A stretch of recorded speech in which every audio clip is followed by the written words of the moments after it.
dia a todos, eu que agradeço o convite, tentando primar pela informalidade e pela objetividade. Eu sei que todos, né, têm compromisso, existe um horário a ser cumprido, então aproveito para cumprimentar a professora Marta e a nossa querida Lucy, né, em nome de toda a plateia. Depois de tudo o que foi dito, tentando trazer alguma coisa de diferente para finalizar essa fala de hoje, eu gostaria de trazer um pouco da experiência de quem está atuando, né, à frente do Juizado de Violência Doméstica, assim como a doutora Maritza, de quem está tendo trato diário, convívio, né, e a conversa com essas mulheres e com esses homens envolvidos em situação de violência. E é uma experiência que, da minha parte, vem de janeiro de 2007, quando a Vara de Curitiba foi instalada. Eu fui convocada pelo Tribunal de Justiça para fazer a instalação da vara como juíza substituta, e já na sequência já me empolguei e já acabei, né, pedindo para ficar como titular, e assim foi até os dias de hoje. Eu queria aproveitar a professora Marta e dizer assim, da importância de nós estarmos tratando esses assuntos na universidade, porque nós temos aqui um público bastante especial. Primeiro que nós temos um público com pensamento crítico para discutir esse assunto. Segundo, que nós temos público de todas as faixas etárias, nós temos muitos jovens, não é comum a gente ter esse tipo de discussão de público jovem. E terceiro, que a gente tem a oportunidade de falar sobre esse assunto para mais homens. Porque normalmente, e infelizmente, quando tratamos desses assuntos, via de regra, um ou dois ou nenhum os homens que estão nessa discussão, a partir da premissa de que, infelizmente, pessoas pensam que violência contra a mulher é um problema de mulheres, quando, na verdade, é um problema de todos. Tá? Antes de entrar propriamente dita na questão, né, específica da violência doméstica, eu queria mencionar alguns pressupostos, né, que vêm aí esquentando a minha cabeça, meus miolos, né, de ter ido para uma vara dessa e estar tentando, de alguma forma, fazer a diferença e fazer com que o meu trabalho fosse, de alguma forma, efetivo nesta vara. Não estar lá brincando, fingindo que eu estou fazendo alguma coisa para resolver ou ajudar alguém a resolver os seus problemas. Então, duas coisas que eu acho que são importantes para primeiro a gente estar discutindo são alguns paradigmas, alguns estereótipos que precisam ser discutidos e estão sendo desconstruídos hoje nessa discussão da violência doméstica, sendo o primeiro deles o próprio papel do Poder Judiciário, o próprio papel do sistema de justiça, que sempre foi muito identificado, para quem é do ramo, né, da psicologia, desculpa, eu não quero falar besteira, mas alguma coisa eu consegui estudar a respeito disso, que sempre foi identificado com a função paterna, no sentido de regulamentação da vida em sociedade, de imposição de limites às condutas, né? E hoje nós temos um papel um pouco diferente do sistema de justiça, no sentido de dar o acolhimento, de fazer um entendimento mais holístico, a partir da complexidade dessa violência, que não é só a aplicação da lei no caso concreto, que não vai resolver o problema, né? E o segundo paradigma que está sendo desconstruído é a própria questão da ótica do sistema de justiça sobre as questões dos conflitos de ordem familiar. Não só a violência contra a mulher, mas a violência contra o idoso, a violência contra crianças e adolescentes dentro do ambiente familiar, né? Para quem também é do direito, já passou por aquele estudo lá de ordenações filipinas, manuelinas, né, e outras tantas, onde a gente tinha autorização legal em dispositivos expressos em que o homem que pegasse a mulher praticando adultério estava autorizado automaticamente a matá-la, né? Havia uma legitimação expressa e legal a respeito disso, né? Se formos pensar de lá para cá, muita coisa foi construída a partir dessa premissa. Todo mundo está assistindo, acompanhando na novela a reprise da Gabriela, falando, né, dos homicídios no legítima defesa, né, da honra. E até há pouco tempo atrás, quando, na própria Lei 9.099 de 95, que regulou os juizados especiais civis e criminais, quando se colocaram várias questões que são típicas da violência doméstica e familiar, como crimes de menor potencial ofensivo, né? Ou seja, tudo isso gera da sociedade e dos membros do sistema de justiça, que também fazem parte da sociedade, com que não se aproximem e não olhem de perto para esse fenômeno. Olhamos de longe, primeiro a pessoa estava autorizada, depois não está mais autorizada, mas a gente faz um acordo, tudo se resolve ali e a gente não precisa olhar bem de perto para o problema e nem precisa conviver, né, e nem com a dor e o sofrimento e nem ter o estresse que é isso que está sendo, né, falado pela doutora Maritza.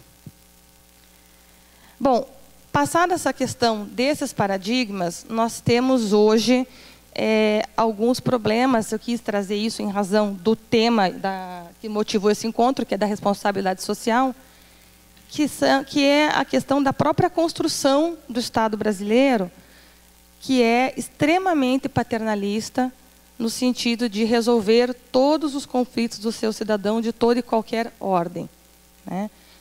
Não é aqui um pensamento, não estou fazendo uma crítica se é bom, se é ruim, se eu sou a favor ou se eu sou contra, mas é uma constatação de que hoje o Estado brasileiro é o grande pai, o grande provedor. E aí nós temos aí desde as bolsas família, bolsa gás, bolsa luz, né, e coisas do gênero. E o que se acaba refletindo de uma certa forma no próprio Poder Judiciário. Hoje nós temos uma crise de credibilidade no Poder Judiciário. Qualquer pesquisa mostra, né, que o Poder Judiciário é de umas instituições com maior descrédito no Brasil, mas, ao mesmo tempo, nós temos assim, milhões e milhões de ações sendo ajuizadas todos os dias. Então, o que acontece? Por que as pessoas procuram um sistema no qual elas não acreditam? Na minha ótica, acontece o seguinte: como o Estado brasileiro tem esta formação de resolver os problemas dos seus cidadãos, quando não existe nenhuma outra instância que tenha dado conta desse problema, quando as outras instâncias falharam, a última instância é o sistema de justiça. É a delegacia, é o promotor, é o juiz. E aí são trazidas para nós demandas e são judicializadas as questões aparentemente até absurdas, mas que chegam para nós todos os dias. E eu vou traduzir para vocês. Em casos de violência doméstica, muitas mulheres nos procuram por diversas outras razões, né? Aparentemente temos aquelas mais óbvias, né, que quem trabalha com o sistema já conhece. Por exemplo, olha, eu não quero que meu marido seja preso, mas ele é usuário de droga, ele é usuário de álcool, eu quero que ele seja internado.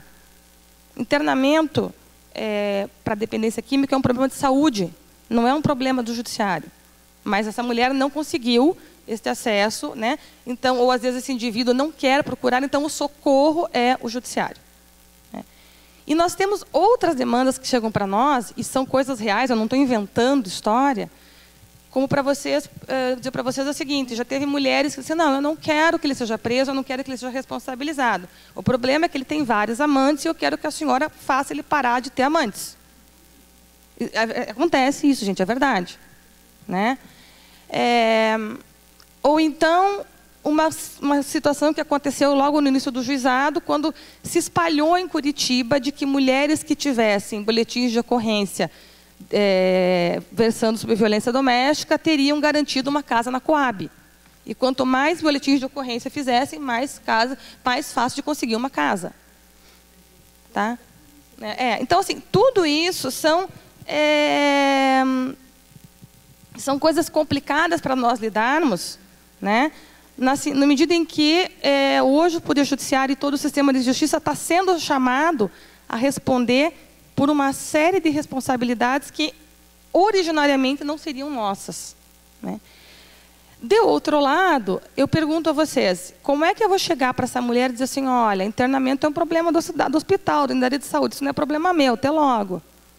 Olha, se a senhora precisa de uma casa, a senhora vai lá na Coab, eu não tenho nada a ver com isso. Como é que nós vamos receber essas pessoas e vamos virar as costas para elas? Então, tem toda essa discussão de como é que nós podemos estar trabalhando, podemos estar indo além da nossa função de atuar na solução do conflito judicializado, da norma jurídica que foi infringida, etc. e tal, e estarmos contribuindo, né? E aí entra a questão da responsabilidade social, com efetiva cidadania, que implica em exercício regular de todos os direitos que são constitucionalmente garantidos. Tá? Trazendo, né, esta realidade hoje para a violência doméstica, eu vou me apropriar um pouco da fala da delegada Maritza, quando ela fala, né, das questões das dificuldades dessas mulheres para fazer a denúncia daquilo que a doutora Regina disse a respeito dos 30% de mulheres que demoram 11, 12, 13 anos para fazer uma denúncia. Qual é a nossa realidade hoje em Curitiba? Tá? Em primeiro lugar, nós não estamos falando de uma pessoa que foi furtada, teve a sua bolsa furtada na rua e foi numa delegacia. Nós estamos falando de pessoas que têm ou que tiveram um vínculo afetivo, né? São maridos, ex-maridos, mães e filhos.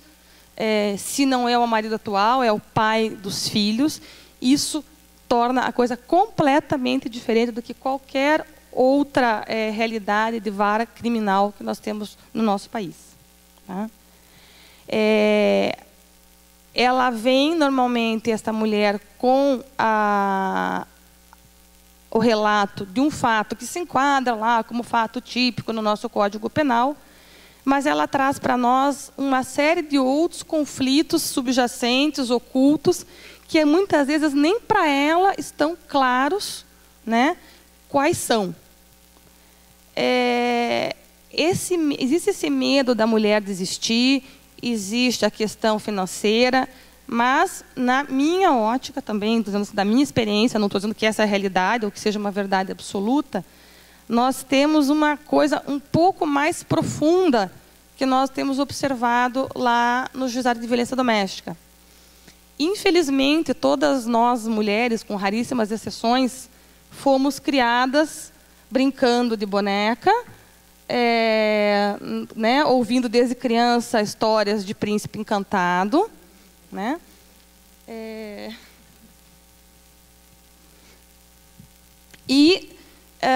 Nos é vendido o pressuposto de que uma mulher, para ser realizada, feliz e para ser aceita na sociedade, ela tem que ter um companheiro, um homem ao seu lado. Se ela, até hoje, vejam, 2012, se a mulher ela é solteira, chega a uma determinada idade, ela não tem um companheiro, alguma coisa tem de errado. Ela tem algum problema, aí ela já passa a ter a sua opção sexual sendo questionada, né? Se ela tem qualquer tipo de manifestação, se ela fica brava, se ela fica irritada, é porque ela já é mal amada, é porque está faltando alguma coisa dentro de casa, né? E outras coisas pejorativas que eu não preciso estar repetindo para vocês. Então, o que acontece? É muito difícil para uma mulher imaginar que ela vai procurar fazer uma denúncia do seu agressor e que vai continuar com ele. Então, essa denúncia, pelo menos num primeiro momento, ela implica nesse rompimento, né, deste vínculo e no fato dela abrir mão, naquele momento, daquele sonho, entre aspas. Não está bom, mas a gente muitas vezes na televisão, até esses tempos atrás passou um programa, não é o Globo Repórter, é a Profissão Repórter, né? Passou uma mulher falando justamente isso: olha, se eu não ficar com ele, eu vou ficar sem ninguém. Aí vão me perguntar, não ter namorada, é melhor ficar com ele do que não ter ninguém. Então, qual é o esforço que uma mulher tem que fazer para denunciar o seu companheiro ou o seu filho, do que é que ela está abrindo mão, quando a vida inteira foi incutida nela que ela tinha que viver em busca desse sonho perfeito de viver, né, a vida da Cinderela. Muitas vezes elas chegam para nós, né, e todo mundo, a gente brinca muito sobre isso, quando trabalha e procura até brincar, não no sentido de levar a coisa sem a seriedade, mas até para amenizar um pouco esse estresse que a doutora Maritza falou, né?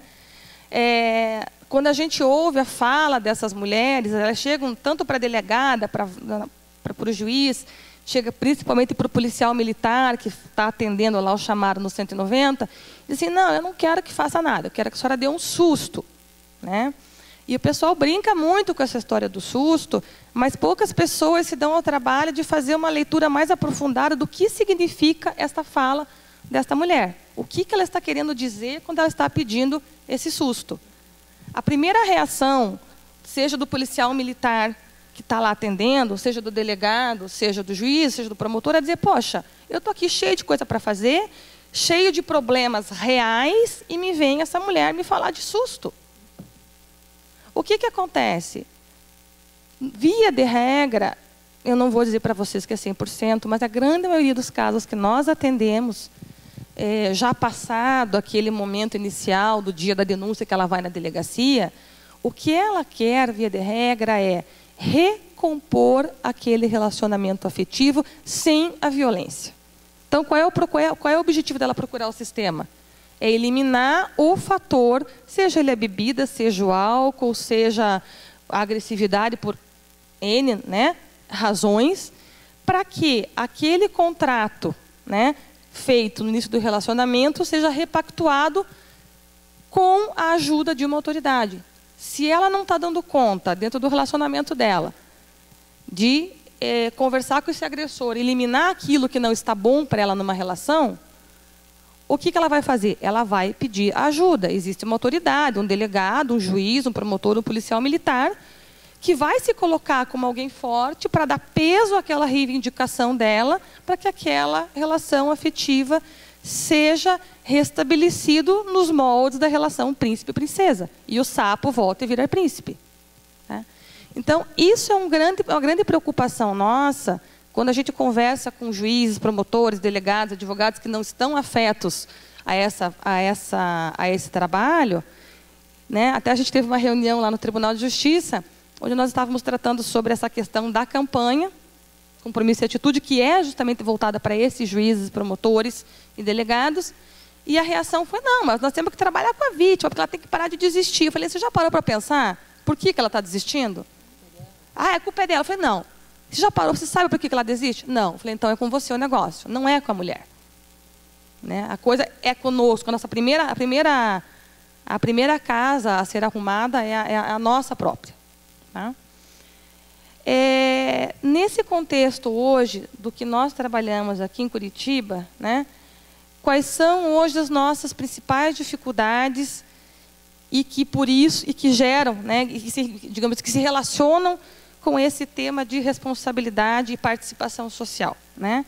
Primeira coisa é a superação dessa questão de que violência doméstica e familiar é uma questão privada. Né? Eu não sei de onde saiu isso, se é uma coisa que as pessoas veem em novela, sabe, que virou moda, se acha bonito, aquela história assim, eu não quero me envolver. Isso não é problema meu. Né? Aí nós temos lá, tem testemunha? Não, tem, mas ela não quer se envolver. Né? Então, como é que nós vamos erradicar uma situação dessa e que nos afeta direto ou indiretamente, porque pode não ser dentro da minha casa, mas eu estou vendo, estou sendo incomodada com aquilo, eu tenho um filho que está presenciando aquela situação ali, eu tenho um filho que convive na escola com uma criança que é vítima de violência, e que está agredindo o meu filho, porque está repetindo o modelo que ela está vendo na casa dela. Ou seja, direto ou indiretamente, todos nós acabamos tendo contato. Temos, às vezes, a empregada doméstica que chega, que não vai trabalhar, porque, ou chega em casa com o olho roxo, porque apanhou do marido. Né? Então, essas questões elas estão, de alguma forma, muito mais próximas de todos nós do que aquilo que nós podemos imaginar. Nós temos uma outra situação que é bastante problemática, que, embora não estou dizendo que seja a causa determinante, a doutora Maritza deixou isso bem claro, mas é a questão do álcool e drogas. Tá? Hoje, não só em relação a agressores, mas em relação às próprias vítimas também. E aí, eu diria que não só a questão de dependência química e dependência de bebida alcoólica, mas nós temos hoje um problema seríssimo em Curitiba, que é a minha realidade que eu posso falar, que são pessoas portadoras de transtorno de saúde mental. Nós não temos hoje uma política de saúde mental adequada. Ainda que a mulher venha e faça a denúncia para que a gente procure fazer o encaminhamento para tratamento de dependência química, isso pode ser feito. A hora que diz, olha, a senhora veio, nos procurou, ele cometeu um crime, nós vamos apurar este crime, exercer a função principal do Poder Judiciário, que é resolver o conflito do ponto de vista, né, jurídico, mas a senhora está trazendo outras demandas que nós vamos encaminhar aos nossos parceiros, aí a questão da complexidade do fenômeno, do trabalho em rede, e daí nós vamos encaminhar para a Secretaria de Saúde, para que seja feita uma avaliação, uma inserção, etc, etc, etc e tal. Não tem. Né? Aí, muitas vezes, a gente acaba fazendo uma avaliação até superficial, tentando resolver de algumas outras formas, porque assim como nós temos os homens com problemas, temos as muitas mulheres portadoras de transtorno de saúde mental. E não foram poucos os casos de denúncias de crimes sexuais gravíssimos, que nós, na verdade, descobrimos que foram frutos de uma situação de mulheres com transtorno mental, que, na verdade, estavam dissociadas de realidade. E aí tem uma consequência muito grave para uma pessoa ter um inquérito policial instaurado por um crime sexual. Então, tem muito cuidado também em relação a isso. Né? Uma outra questão que está sendo um pouquinho complicada para nós também é explicar para essas mulheres vítimas de violência e para esses homens o que é aceitável e o que não é aceitável dentro de uma relação. Né? Culturalmente, a gente constrói uma série de pressupostos que são difíceis de quebrar e que acabam repercutindo no nosso trabalho. O que eu destacaria nesse momento de importante, em primeiro lugar, é a questão dos crimes sexuais dentro do casamento. Nós, no início, não tínhamos denúncia, praticamente zero de denúncias de estupro, né, na vigência de casamento ou de união estável. Essa realidade já vem mudando, porque quando as mulheres chegam para nós, elas chegam pela denúncia da lesão corporal, pela denúncia da ameaça, e às vezes elas estão sendo obrigadas a ter uma relação sexual, às vezes na frente dos filhos, e não sabem que isso é crime, e não sabem que isso é passível de punição. Então tem todo um trabalho de conscientização, porque culturalmente se construiu que a mulher casada ou no momento estava obrigada a se relacionar sexualmente com o companheiro. E, de outro lado, uma coisa que até me surpreendeu numa reunião que a gente teve com, né, os colegas juízes do Tribunal do Júri, né, a questão do discurso dos agressores. Isso não é uma coisa trazida em audiência, é uma coisa que é levada muito para as equipes técnicas, quando trabalham com os agressores, quando os homens se colocam numa posição de praticamente inevitabilidade de agressão em face da provocação da mulher. Então, aquele diz, mas doutor, ele fala, chegou, não me aguentei e bati. Né? Não aguentei, bati, não aguentei, matei. Né? Como se fosse uma questão até de exigibilidade de conduta diversa a este homem reagir agressivamente, porque a mulher, né, muitas vezes está lá manifestando as suas insatisfações, falando, e aquilo lhe incomoda, ele tem essa reação praticamente, né, legitimada. E isso se traduz, se a gente for estudar um pouco mais, quando a gente chega num extremo de homicídio, e é muito comum os jurados reconhecerem aquela qualificadora do homicídio privilegiado, quando se diminui a pena em função de injusta provocação da vítima. Né? Como se o fato de a mulher falar e reivindicar as suas frustrações fosse uma provocação injusta. Isso é uma coisa que tem acontecido. Nós conversando com com os juízes do Tribunal do Júri da Capital, para tentar justamente fazer esse levantamento que a desembargadora Denise colocou, o juiz nos comentou que os últimos 2 homicídios que foram apurados no Tribunal do Júri foram condenados os agressores por homicídio privilegiado, porque foi reconhecida a injusta provocação da vítima. Então, são coisas para serem pensadas, para serem refletidas, para serem, enfim, discutidas, se a gente ainda não está, por conta disso, nos resquícios, né, da vingança privada e da resolução dos conflitos de forma autorizada, né, o homicídio autorizado pelo Estado de uma forma indireta. Né? Uma última dificuldade que nós temos tendo lá, e isso daí já diz respeito à questão, né, dos próprios operadores do direito, né, e aí também entra a questão da universidade, é a dificuldade que nós estamos tendo com os próprios advogados e juízes e promotores. Nós, às vezes, comentamos com alguns colegas as questões relativas aos crimes de gênero, e não é incomum os colegas não saberem o que é gênero. Gênero, para muitos, se identifica com sexo biológico. Gênero não tem nada a ver com isso. Gênero é construção social, é papel de mulher e papel de homem, social e cultural, historicamente construído. Né? Então, às vezes a gente fala assim, olha, não, eu queria que você fizesse uma estatística na sua vara, mas só dos crimes de gênero. Aí as pessoas nos olham com uma cara, uma interrogação, assim, como assim? Né? Então, são muitas essas questões ainda que a gente está engatinhando. 6 anos é muito pouco. Tá? Bom, já vou falar nessa parte. Bom, para encerrar, só quis trazer algumas considerações assim para vocês refletirem, né?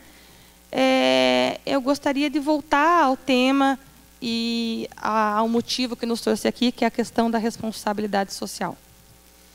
Na verdade, ainda se deposita muito no Estado, e aí Estado, seja ele judiciário, seja Poder Executivo, a questão da resolução de todos os conflitos, quando as pessoas não se dão conta do quanto elas, por si, podem participar. Eu achei muito importante isso que a doutora Regina falou, quando disse que o mínimo que nós podemos fazer é nos incomodar com isso. Nós estamos tentando, né, aqui, aí falando em nome do Tribunal de Justiça, fazer o máximo possível dentro daquilo que nos cabe. Né? Temos várias ações que estão sendo pensadas, além daquelas que já foram faladas pela desembargadora Denise. Estamos fazendo todos esses levantamentos, estamos preocupados com a compilação e codificação desses dados que a doutora Sandra Lia falou, quando mencionou que cada um tem os seus dados e a gente não está casando e não está pensando esses dados juntos. Né? Estamos trabalhando em 2 documentos bem específicos, um direcionado para mulheres e um direcionado para homens, no que diz respeito à violência doméstica. Para mulheres seria uma cartilha um pouco mais extensa, mas com um vocabulário bastante popular. Não é uma ideia de fazer uma cartilha cheia de texto, que a gente sabe que a maioria das pessoas não tem nem tempo, nem vontade de ler. Então tem que ser uma coisa curta, uma coisa acessível, com poucas palavras, com desenhos, uma coisa que seja fácil para as pessoas compreenderem. Estamos trabalhando também com um outro, não chega a ser uma cartilha, vai ser, digamos, um folheto para o homem agressor. Porque todo mundo fala da vítima, mas ninguém fala do homem agressor. Que é sujeito de direitos tanto quanto a mulher. Se ele cometeu um crime que se enquadra na Lei Maria da Penha, ele vai ter as penalidades, mas também tem os seus direitos garantidos. Seu direito de defesa, o seu direito de vir, o seu direito de comunicação. Então, qual é o nosso objetivo? Fazer um folheto que vai acompanhar todos os procedimentos de medidas protetivas, à medida que ele for intimado pelo oficial de justiça, para que ele conheça os seus direitos, saiba quais são os serviços que ele deve procurar, falar rapidamente, uma pincelada a respeito de o que é depressão, o que é o uso de álcool, o que é o uso de drogas. Né?